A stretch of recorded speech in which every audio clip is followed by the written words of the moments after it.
All right, we are live. This is the very first episode of the Athletech Unscripted podcast or interview series. Sorry, not a podcast. That's just habit.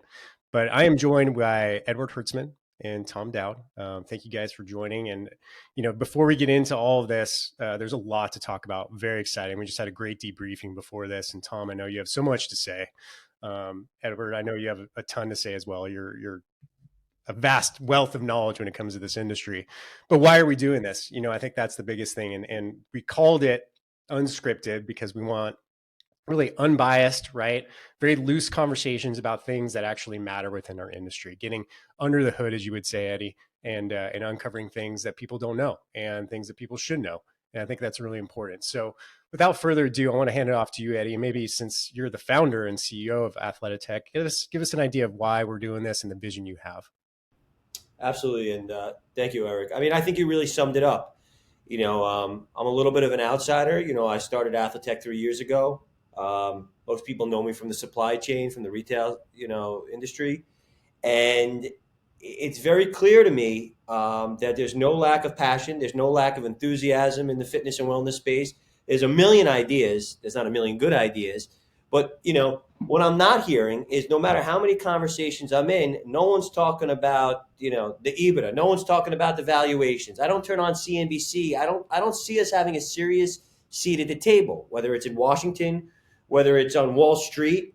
And I think we just need to have, for lack of a better term, candid conversations. And, I think no better guest than Tom for the first episode. F45 is in the headlines every day. They're in Athletech every other day for good and bad reasons, which, not an easy position to be in the seat that's Tom's in, but I respect it. And, look, I think to move this industry forward and to get out of the before and after ads, the infomercial, the Venice Beach stigma, and into a serious industry, a serious multi-billion-dollar industry, we need some pre-competitive collaboration. We need to come together and we need to speak. And hopefully, we educate our peers. And it's going to take, people both from inside and outside this space to move the conversation forward.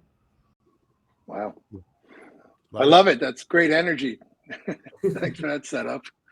Well, let's start here, Tom. I've had the opportunity to talking to you a few times this year, and as we wrap up 2024, I would imagine at this time in 2023, you didn't imagine that you'd be where you are. I'm not going to call you a reluctant CEO of F45, but maybe there's a little bit there that your golf game, as you said before, has suffered. That's for sure. But yeah, I actually played better the less I played, so that worked out okay. Okay. Oh, good. Yeah, I'm like that too. But why and how are you the newish CEO of F45? How'd that come to be? Yeah, so it's been 7 months, so I guess I'm still in the honeymoon period, at least maybe for another couple of days. But so we were investors about 4.5 years ago. We met with the CFO and the team, the small team, and then we met with Gilchrist about a week later. And we loved the concept coming into it. We really just loved the culture. In fact, people, the community was amazing. We visited some studios. I did. Mark would wait in the car, so he didn't cause a ruckus. And we'd go in and just talk to people. And we did our due diligence, and we really loved it. And we still love it. So all the reasons that we invested in F45 almost 5 years ago still exist today. So we invested. We went public after COVID. I think everybody was just kind of trying to, ramp it up as fast as they could. And we saw the rebound happening with people wanting to get back into the studios and the gyms. So we wanted to take advantage of that. And it felt like we had good momentum, which we did from a sales standpoint. Little did we know that the organization that was built underneath our feet, the foundation, wasn't very solid. From a management standpoint, HQ standpoint. So, we go public, lack of, I guess you could say adults in the room and professional management, people that had real, the best intentions from a capital standpoint, I guess. We're running the ship. We just kind of went with it. And before we knew it, it happened pretty fast within a year. They burned up piles of cash on us. And so by the time we started seeing the foundation cracking, we started trying to get traction and jump in.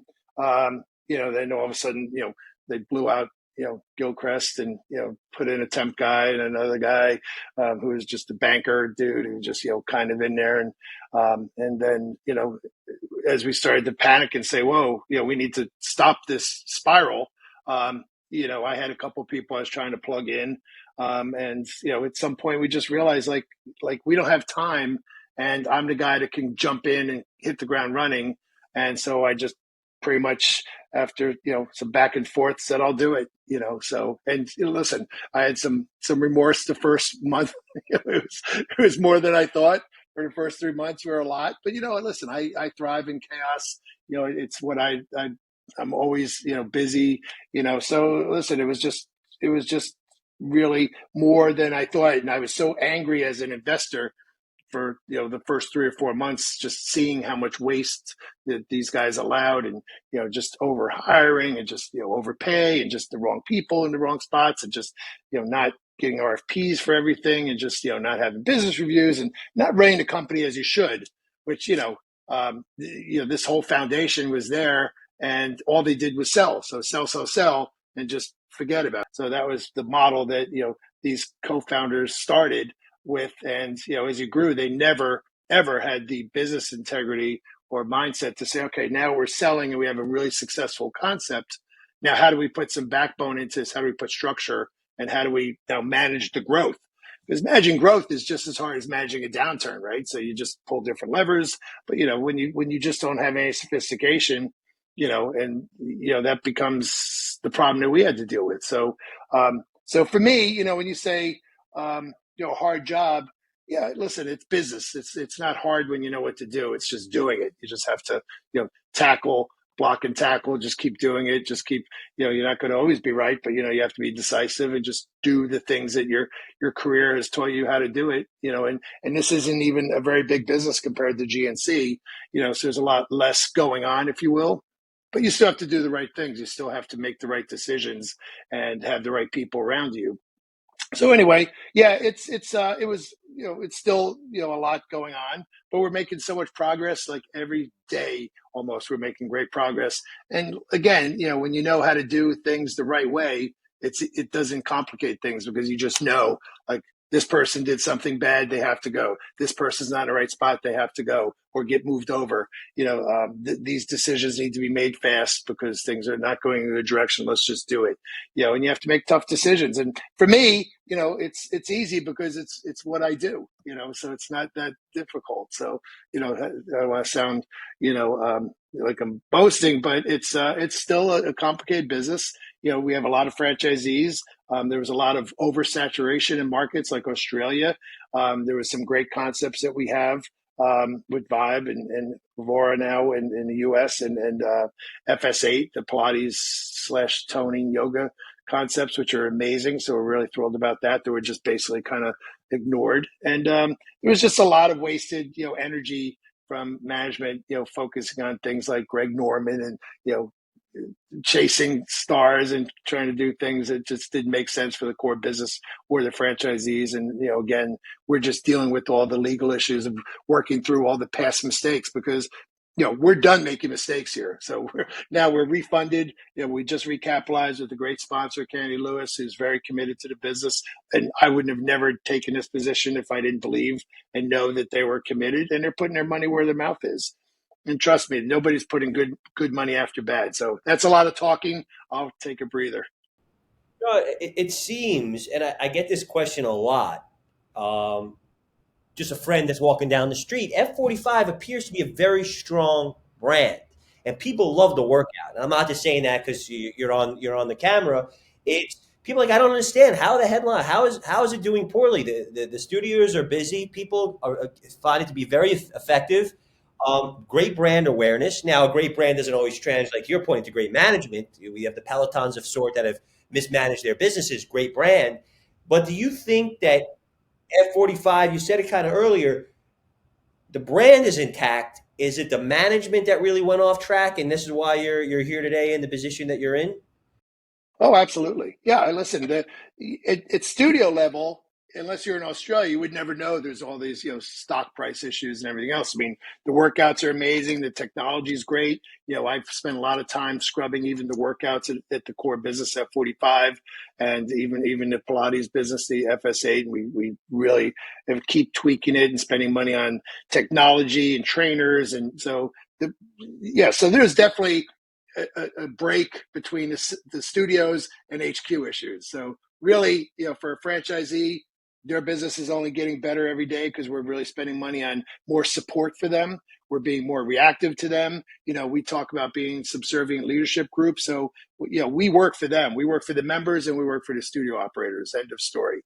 So now we're delisted and everything else. We can focus on those things. We just capitalized the business again, not because of our mistakes, because of the mistakes of past management. So fixing that lawsuit stuff, just cleaning house, because this stuff was just run, out of control, and we're controlling it now. So it's a really good place to be. So the upside is going to be great. We live and die by buying businesses. So I'm not used to riding it from here to here to here, but I'm enjoying the ride. So we're here now. We're kind of on the uptick here. So it's great. And honestly, we have a great group of people that are here. We made some moves, which made sense. Unprofessional, people that, really just didn't understand it. There's new professional management here. We're not going to tolerate, disrespecting people and, just doing all kinds of crazy things that, we don't do as a big company, as a company that's here to grow and prosper and we reward people that are here for the right reasons. I think it's an honor for everybody to be working here, quite frankly, because this is going to be an uptick that's going to be amazing for everybody, because we do have an amazing product. They worked so hard to screw it up, from almost the very beginning, but they just couldn't kill it because it's just such a great product, quite frankly. I mean, the fact that we're here today talking and our AUVs are up, average unit volumes are up, through the summer, which is amazing. And our marketing is so tweaked and dialed in now. So I'm really happy about that. F45 aside, the boutique space, it struggled. It struggled post-COVID, people going back to big box.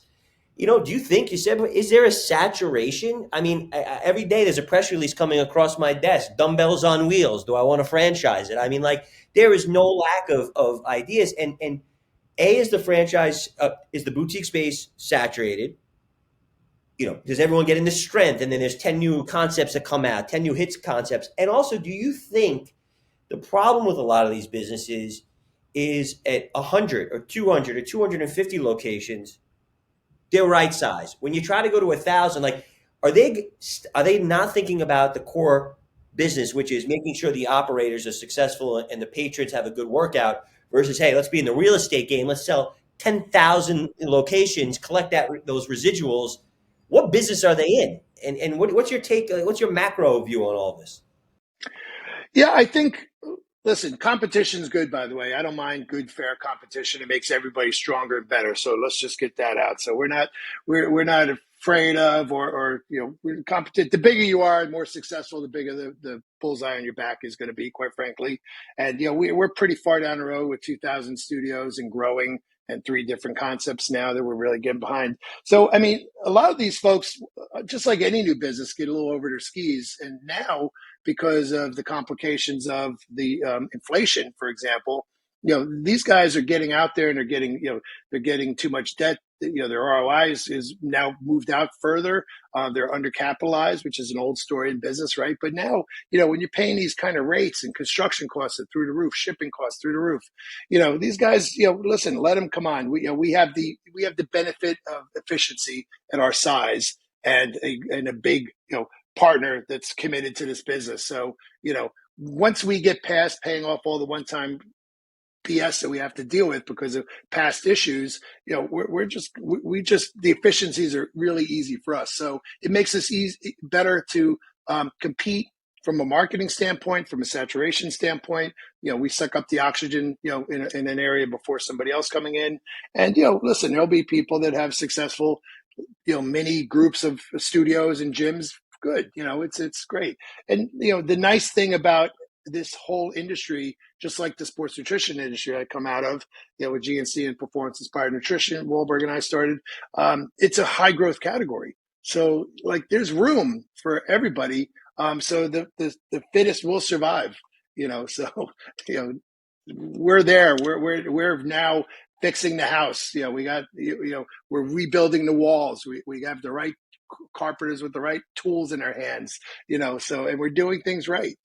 So we feel confident about the growth. And by the way, when inflation starts to get better, and construction costs and everything comes down, we're going to really turbocharge, because the franchisees will have a better ROI. The model will look better. Every month that goes by, the model will get better. So if you can get in now and take advantage of some of the deals that we're offering with our setup packs, the world packs we call them. It's a great opportunity to get in now, because next year, listen, history repeats itself, and we know it. Inflation does, and already we're seeing inflation starting to soften. So now is the time to really get aggressive and jump in. Awesome. One of the things I want to circle back on, because you mentioned it, I'm going to kind of phrase it in a couple different ways, but it's really the same question, Tom, is you mentioned, everyday progress, right? So I know for you, progress means supporting the franchises, making sure that they're successful, right? And building the systems around that. So, first part of that question is like, well, what are you guys doing to support the current franchisees that's different than a year ago? And then secondly, if someone is thinking, they're listening to this right now, they're like, gosh, maybe I want to invest in an F45 franchise now, hearing all these things that's going on, the changes. So, two-part, how are you supporting the current franchises that's different? And then if someone's listening and they're thinking about investing, what do you tell them? Yeah, that's a great question, because it's one of my top priorities, is how do we move and shift from just a sales organization to a support organization. So that's the biggest shift that you'll see right now. So we're hiring more people. We're dedicating more people to pure support. So getting out and visiting studios, communicating, building revenue streams for them so they can add value to their franchisee, testing things, having operations people and bulking up the operations team in totality. And we have a long way to go, but we're getting there. But this, and even just communicating, imagine, people would complain and it would just go into a black hole. I'm on calls. I'm on LinkedIn. I'm answering emails. Everybody has my email. I'm taking phone calls. This was never done before. I don't ever here. So this is now, a company that understands that we are here to serve the franchisees and the members. And that's our job, because as simple as it sounds, if they're not successful, we can't be successful. So the days of ignoring real estate strategy and operational guidelines and things like that are over. Visiting studios, holding people accountable, having marketing that actually is being measured and looked at and tweaked, testing new concepts, testing, in studio operations. We're doing the Flex program where you can keep your studio open all day to be more convenient for members that miss workouts. It's not going to replace group workouts. We love that. But it's certainly an opportunity to keep the lights on all day and have people walk by and go, oh, what's this all about? And come in. I used to hate seeing the studios dark on a busy Saturday or Friday afternoon. Because the last class ended at 12. It just used to make me crazy. As a retailer, my instincts kick in and I hate it. We're doing simple things, like fixing the signage to say F45 training. So people at least understand it's a fitness concept. It's not just, it's not a DMV outlet or something, a blood bank, So, we have a window sign program now, which I'm very excited about, which looks awesome. So we have like Wahlberg in the window. We have like some, it tells you what F45 is, for example, in the windows, because we had all this wasted real estate and people drive by and go, I don't know what that is, and I'm not interested, because I can't see what's going on in there. It's dark. All these little things we're doing are adding up. I always say in business, it's 1,000 little things that add up, and sometimes you get the big move forward, the quantum leap. We're getting them both. We're hitting, triples and singles and bunts even, but it's all adding up to a much better run organization. The franchisees are starting to see the traction and momentum that we have, which is great. And now we just have to kind of focus on how do we continue to drive AUVs up with more track events and more, just like Wahlberg Week we did, finding new partners to partner up with. So we just did a big deal with Whoop. So we're pretty excited about that. How do we take advantage of more of these cross-pollinating marketing ideas, which is really one of my top 10 initiatives was how come we're not cross-pollinating with other companies, that are, organic to our space and communicating, because these folks weren't even doing a newsletter. These folks weren't collecting email addresses. The website we just redid, the app we just redid, and all this stuff happened in the last 6 months, 7 months. So we've made a lot of progress. And I have to tell you, the team is really, listen, I didn't even tap into my Rolodex because I had about 5 or 6 people ready to come marching in with me and, tear this place apart. But really, we've made some moves, but, we've been able to keep key people that are making a real difference, who understand how to be professional, how our expectations have to be met, how we're responsible to our franchisees and our investors. And we're getting there. And so it feels good. Honestly, I am thrilled that I said yes to jumping in and being on the front lines here. I really am. And I know, we're going to look back in 2 to 3 years and just be amazed at how far we've come, because I'm already amazed at 7 months. So it's been really, really a fun ride for me. Not so much fun the first 3 months, but still. Tom, you don't strike me as a guy that tolerates losing very well. No, we don't lose. So we don't what lose. is, 2-3 years now? What is winning? Is winning selling the company? Is winning acquiring other companies? What's a win? I think this is like I view F45 as a great base, like a hub and spoke model, like where this could be the great base for maybe tying in retail. So we're looking at some concepts we might want to include, kind of building, piling on, because again, you're hard pressed to find a double-digit growth category like health and wellness. So how do we monetize that? How do we plug in and find more, ways to engage with new and different consumers who maybe never would have thought about coming to a studio to work out? Listen, in the sports nutrition business, 10 years ago, you'd never imagine just some dude that golfs would take creatine, or make a smoothie, or, a woman that does even, walks for a half hour a day would think about taking creatine or a smoothie, protein powder, or eat a protein bar. Now they are. So that's the reason sports nutrition, because the sports nutrition moved away from what we used to call the meatheads. Sorry, maybe a lot of money those meatheads back in the day, but, it's moved away from those hardcore brands into the lifestyle consumer. So, that's where the growth came from. And the hardcore business shrunk. So all the hardcore brands shrunk, all the lifestyle brands grew.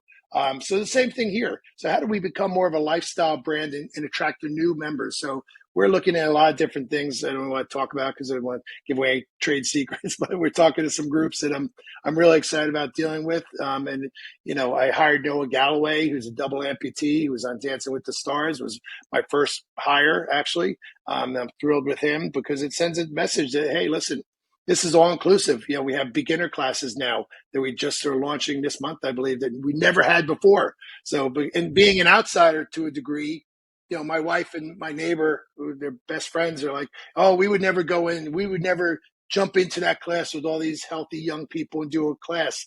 And is there a smaller class maybe we could start, like something that's meant for us, And I said, there's not, but there will be. So, again, it's a marketing message. How do we get more people in? Go ahead, Eddie. You made an interesting comment that, you can't stand seeing the lights off. The one thing with, I think the gym business actually prefers you not to go, right? They sell 1 million memberships and they can't have 1 million people. Their whole model. You need those studios filled. So how do you monetize the F45 brand 24/7 when you can't have those studios going 24/7? Like, is there a home? What else do you do to scale that brand outside of the 4 walls? Yeah. Well, we're working on some things, like we have a Samsung deal on a TV. So on a smart app, we'll be there. So you'll be at home and you'll see the F45 workouts. We're not really that focused on the at-home experience. I feel like, man that chases two chickens goes home hungry. So we want to focus on like really driving that day to day, experience like all day long, keeping those studios just jam packed, energy going. My vision is to have two concepts together with a retail store in the middle. So you have Pilates, yoga, toning on one side with called FS8, and then you have F45 on the other side with a nice 1,000 square foot, retail store in the middle. So there's always action. There's always something going on. So, or maybe we partner with a retail partner in the middle. Maybe we go to an apparel business, sports apparel partner and say, hey, you want this space in the middle? We put supplements in, we put massage guns, we put whatever. And then we're going to morph into how do we go after the recovery market? So that's something we're working on for next year. Massive. I could tell you, Tom, more and more of our publication, all about wellness and recovery. Recovery. Yeah. Like I've never seen so many people obsessed with stretching, cold plunging, hot, cold. Now, again, I don't know if it's a fad either. Eric and I were talking about this the other day. No, is everyone in America going to have an ice bath in their backyard? I don't know. Yeah. That's the worry, because I've grown up in a business where fads, hot and heavy. Atkins diet was the biggest thing ever. Guys were building plants literally in Jersey. The guy was just in my office in Pittsburgh. I'm building a manufacturing plant. We break ground next month. He was bankrupt 3 months later. Atkins fell off a cliff like nothing I've seen before. So I've seen it all. So, cold plunging, I think cold plunge, will be around for a while, but listen, it's tough to do. Like, I've done it. Like it's a bitch. So, sauna's easier. Like, so I can see sauna, infrared, saunas continue to grow and do well. Ice baths, I think, might peter out at some point. I could be wrong, but we'll see. But we're testing it now. We have some studios doing it. Stretching's good. Love that. And our Pilates concept is great because a lot of that involves stretching and low impact. So that's a hot trend. And we have two very unique. Our Vora vibe concept is like a high energy, lights, mirrors everywhere, music, just like high energy spin class, if you will, only with Pilates. And FS8 is focused on, hardcore Pilates, toning and stretching. It's just very unique and different. So both concepts have a lot to offer. So very excited. And again, this company wasn't known for execution, at all. So now, we had these great concepts and everybody's just like, they're there and they're doing okay. And, now we're like, oh, let's put our back into it. The easiest way to make anything fail is to not put real energy behind it and just kind of leave it limping along. So everything I do, whatever we test, like we go after, like it's gotta win, and if it fails, great. Then we go, what, it failed, but we did everything we could. We stayed with it. We treat it right. We put the money into it, whatever. If it fails, it fails, but chances are it won't if your instincts are right. So we, like you said, we win a lot more than we lose. And, sometimes we lose and we still stay at it and then we end up winning. I've been there as well with some things. Well, I pay this high-priced coach, and he says it's not win or lose, it's win or learn. So it's how do you win, learn, and pivot? And to your point, I don't think, I'm not going to speculate on hot and cold or whatever, but one thing is for certain. This sector is not a fad. It's fitness is medicine. It's almost being prescribed now the same way I take my cholesterol medicine. Like, have you done your exercise today? And that's an exciting category. Now, I think the problem is there's a lot of bad operators.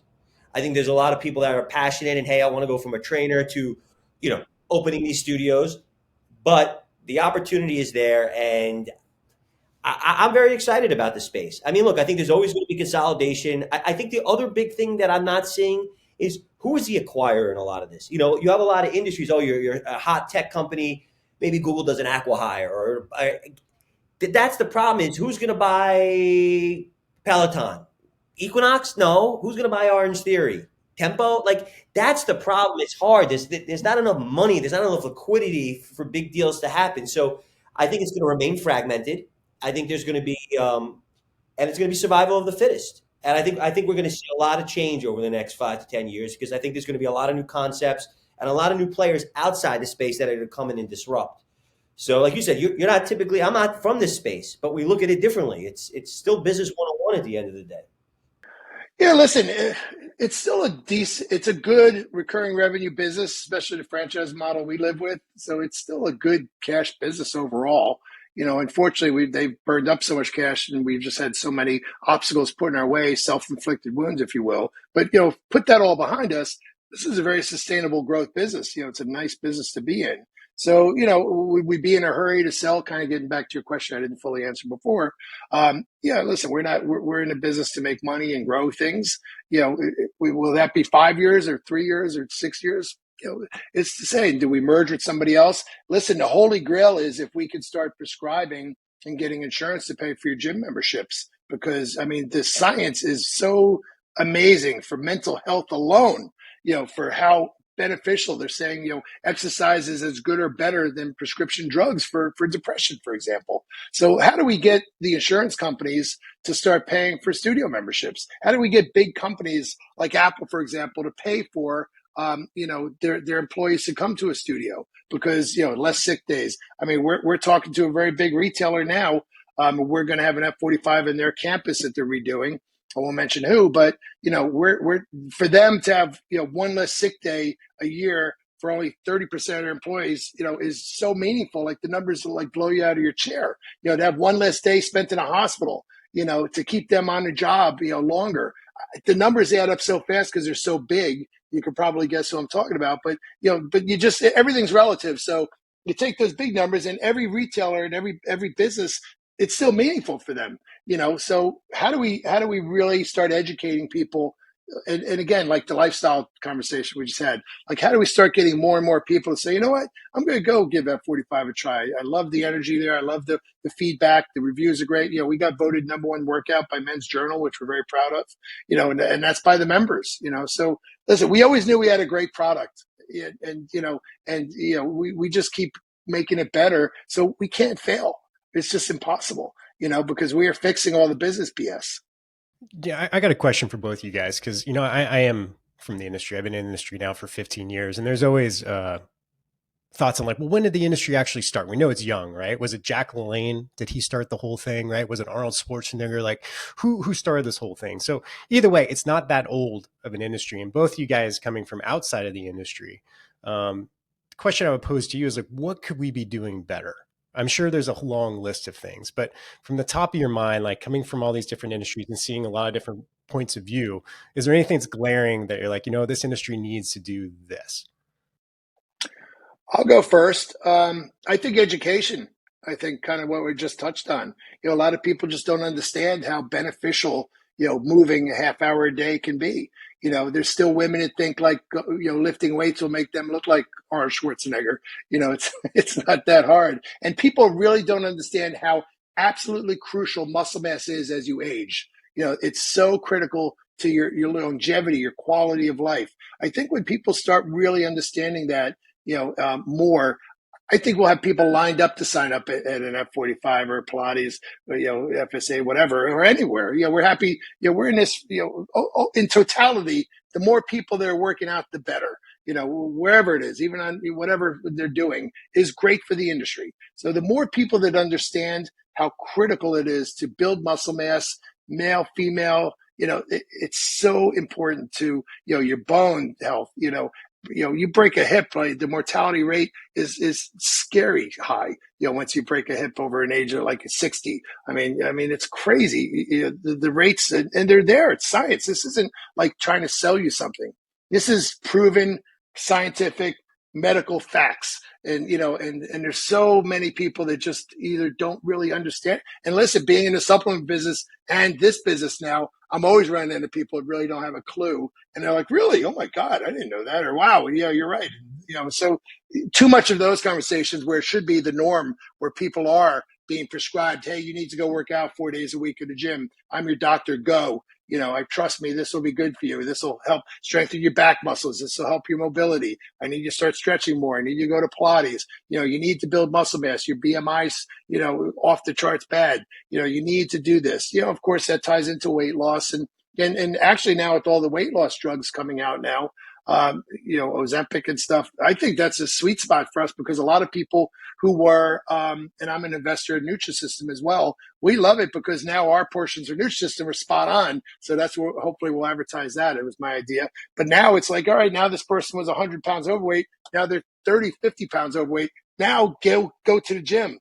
let's expedite that healthy move that you've made already. Let's add some gas to that fire. So I think that's where we have to really engage and get people thinking about, like, how do I really, improve the quality of life? Because guess what? We're going to be dead a long time. So we have to make the most of what we're doing here now. And I think the more people that we can get, being active and feeling that sense of accomplishment, and even like my daughter is 22 now. She joined when she was home here and went into a big box gym. She just bounced around, didn't know what to do. Comes home, and you're right, Eddie. That model is built on. If everybody showed up that signed up, they couldn't survive. Their model's built on you not showing up, literally. Our model is here to help people, and one of our taglines is life changing, and it really is. That's what we loved about the business from the start. Like, because when you go, you have a personal trainer, and trainer is working you out. Like, and you go at your own level, but they're there guiding you and helping you move. So that's just a winning combo. Whatever studios are doing that with trained quality people like we have, I mean, that's a win-win. And the more people we can get to try it, and that's why I love our new marketing campaign, Why I F45, because we're getting real people telling their real stories, not some paid, ambassador or some person that's paid to say, oh, I love F45. These are real people. And Mark Wahlberg met a woman that lost like 100 pounds, and you'll see in January the campaign with her. She just was so organic about why her life has changed for the better. So how do we get that messaging out more to more people to inspire them to kind of change their life and just realize, like, the toughest part is that first move. And that's why I'm so passionate about having the beginner classes and letting people come in. And even if it's with the flex, so let them come in and go through it by themselves, go through the track and see like how easy it is to do. And that's a win. I got to be careful what I'm going to say, but I don't think there's no lack of research supporting how beneficial exercise is. I know we can't get the Fit Act as an industry passed. They're on the Hill trying to get that done. What I'll say at a very macro level is I think a lot more money is made by us being sick than money is made by us being healthy. And I don't have that's a theory. I don't have, but that could be a reason. That could be a reason why candy and soda companies could get a lot more done in government than maybe the fitness industry. Now, in terms of your question, Eric, look, I think we have glamorized entrepreneurship. Shark Tank has made everyone into, I want to quit my job and become an entrepreneur. Tom, you're on a show, Wall Street. I mean, Mark's got 20 businesses, ideas a day being pitched to him. I think it's not so glamorous. I've built and sold companies. I'm doing it again. You got to have a stomach, and and I think part of the problem is not everyone. There's a lot of concepts out there, but people got to do the math. Like for me, I now am very interested in getting into, let's say, the franchise business myself. But just because I'm a boxer doesn't mean I'm going to open a boxing gym. Maybe the economics of me opening a boxing studio in Manhattan is not a good idea. Maybe because Pilates is great, but maybe there's too many. What is the opportunity for the real estate? Like, what is a good investment? And I think that I call it the founder's dilemma. I feel like there's a lot of people in this industry that get very passionate about something. I solved the problem. Half these at-home machines, I can't even put on my walls. I don't have studs in my walls in Manhattan. How do I hang something on the wall? So I just think that, just economics 101. Like, I say this all the time. Like, I don't think Peloton is it was a great brand. They had a supply chain issue. They bought a supply chain company, recalls, unforced error. You launched too many products. Everyone during that period said, I'm going to be the Peloton of rowing, the Peloton of climbing, the Peloton of this. You're not a media and tech company. So every VC valued you as if you're like 10x revenue. No, bro, you're a consumer products company with a high COG. And you got hundreds of millions, if not billions, in a warehouse, and you're paying loss leaders to acquire customers. And your pitch to me is, lifetime value of subscription of content's going to make it back. I will tell you right out the bat, that's a bad idea. And so what happens? Everyone gets excited. It's easy money. Everyone's throwing money into this. And honestly, look, Tom, you could speak to it better than I can.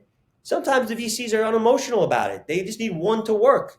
So, I go to the trade shows. I go to a lot of these, a lot of passionate people. I said they got a lot of ideas, but it goes back to education. It's just business 101. Yeah, you're right. A lot of people think it's easy. They get left some money by a dead relative or something, and they jump in. And listen, even I mentioned it earlier, like business is easy if you know what you're doing. But I'm constantly amazed that people don't know what they're doing. And things that seem like common sense to me aren't that common. And there's a lot of factors. I mean, and a lot of it is just being in the business. As long as I have been, I grew up in a family supermarket business in New York. Running supermarkets, which is probably the best training for anything retail and branding and people that you could ever be in. My first job was bagging groceries, standing on a milk crate because I couldn't even reach over the paper bags, and being yelled at because I would be chatting up the cashiers instead of going and blocking and facing during slow periods. So, there's a lot of people that, jump into these things and are undercapitalized and just don't understand marketing now in today's world. Undercapitalization. I think that's another soundbite, because you can't open something. I can't take the last 6 months savings I have, say, Tom, I got to open something. And God forbid there's a month delay in construction. It takes a few extra months to get members in there. What's my break even? Oh, I need 150 members. Okay, at 250, I'm going to make 200 grand a year. Studio 234 is what? Do you have 5 years, a 5-year business plan of how you're going to grow? Or I got to make money tomorrow. There's no get rich quick. I mean, trust me, I tried it all. It doesn't work. Yeah, I mean, sometimes when you're lucky enough to open up something, and even the growth problem happens to people as well. They're lucky enough to open up where boom and goes crazy, and then they go boom and poof, and then it drains both of them. So I mean, you also have to be smart, and that's one of the things that they did terribly wrong in some regard here was just the effort in helping the franchisees pick really good locations, and saying no to some locations was important to do now. And I made the quote that got picked up. We're happy to shrink to grow. And having a healthy network is more important than having a large number of studios that are 30% of them are struggling. So as we continue to build our AUVs and we continue to fix our marketing, which we've done a great job with, and we get more hands-on with the franchisees. I was in Austin, where our headquarters is, and touring locations, and there was a franchisee who was killing it, by the way, multiple locations, and she was like, what, we push everybody for Google reviews. I was like, that's really good, because most people don't talk about that. But it all adds up, because it helps with your SOP, it helps with everything. So, so those are the things we have to start teaching people as well. Like, you are, as a franchisee, responsible for doing a lot of things right. Is your glass clean? Are your floors clean? Are your bathrooms clean? Do you have trainers that are on their phones, or are they like really engaging? Or are they just yelling out, all right, 5 seconds left? Or are they like helping with form? So there's a lot of things that add up to the experience. We used to say in retail, again, with the, it's 1,000 little things all the time. Like, what registers in the mind of a consumer make them say, that was a great store. That was a great experience. Sometimes people can't even put a handle on what they didn't like or liked about something, but it resonated with them. And they go, you know what? That was a great studio work. That was a great experience. Like, I can't wait to go back, or if you go in and people are kind of ignoring you, they're not greeting you, no high fives, that's what makes a great studio for us, the difference between a mediocre one and probably the folks are like, oh, we're struggling. I get it. And again, I grew up in a family business. They lost their ass to competition, when big supermarkets came in, plunked down in the middle of my father's supermarkets. And guess what? Little Tommy Dowd had to kind of run and try and help save the business, if you will. Who was I? But it was a great learning experience for me. I was doing big boy stuff, at a young age, firing people, laying off people, making hard decisions about what to do. It's the best, PhD you could get in retail and business. But, so I've lived through it, and, the one smart thing my father did was he owned the real estate, at least, so he could subdivide it. But we were out of the supermarket business. So, my dreams of being the king of supermarkets in New York were over.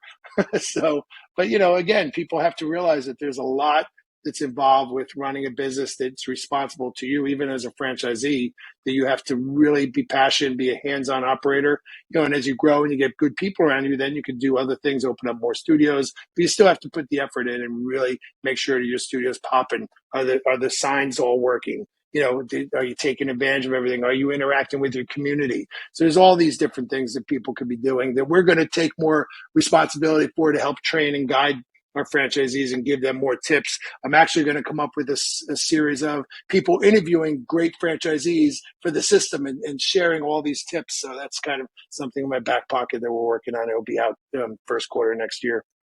Awesome. I think it was smart for you to get out of that grocery business. I just went to Gristini's the other day, and I think I paid $17 for a ketchup. Okay, I don't know how you compete against Whole Foods and Trader Joe's anymore. And I was like, oh my god! But they beat me because they were open late, and I needed that high. Well, we're friends. We're friends with the Big Apple group that owns them. So yeah, there's I think they own Gristini's. Yeah, so they're fans of F45 and stuff. So I'm actually going to come out. A friend of mine, Bo Dietl, does a radio show that they actually own out there.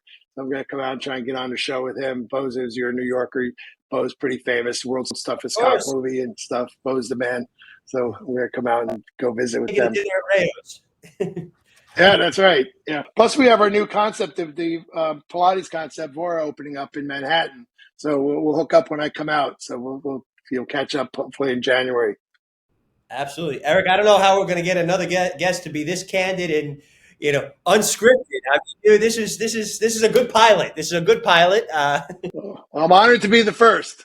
Yeah, well, we appreciate it, Tom. And if people want to reach out or get more information, is there anywhere in particular you mentioned LinkedIn, you managed a couple of things, Instagram, where would you like them to go? Yeah, I'm on LinkedIn, obviously, and I used to hate LinkedIn, but now I have to, I just accepted everybody and just everybody peck at me for different things. I ignore it. Now I have to read everything because there's franchisees coming through the wall at me. But I mean, LinkedIn, it's Tom Dowd at F45HQ.com is my email. And Big Deal Dowd on Instagram. So I'm very engaged on social media because I'm such a whore. I'm always selling. So all my businesses, I'm always promoting everything. And now, I'm on there commenting about F45 and everything that we touch and do. We even have Wahlberg and I have a big investment with tequila business. And, we're in, a lot of different brands. So, but this one's a very big investment and commitment for us. So we're very passionate about making this a huge success that we know it deserves to be. So, again, 10 years of mismanagement and just a bunch of, yahoos kind of doing what they want. Now we're running it the way it should be run, and the rewards are going to be amazing for everybody that's here with us. Well, I don't know why you didn't have a municipal T-shirt, a F45 hat, a tequila, and a protein shake. I mean, come on. What are you doing? Next time we'll do this right. We'll all be having tequila. This will help take the glare off my head anyway, so this will do it. So I'm always selling, so I should have had this on. I just don't like it's a flat brim. So my wife tells me I'm too old for a flat brim. No. I'll make you some dad hats. I'll make I have them. Trust me, with this head, I have a lot of hats. I have a garage full of hats. Right. All right, man. Well, listen, great talking to you. We really appreciate it. And please, I'd love to come to the opening in January. So hit us up. I enjoy this. Thank you, guys. Yeah. Thank you, ladies and gentlemen. This is Tom Dowd, and that's a wrap.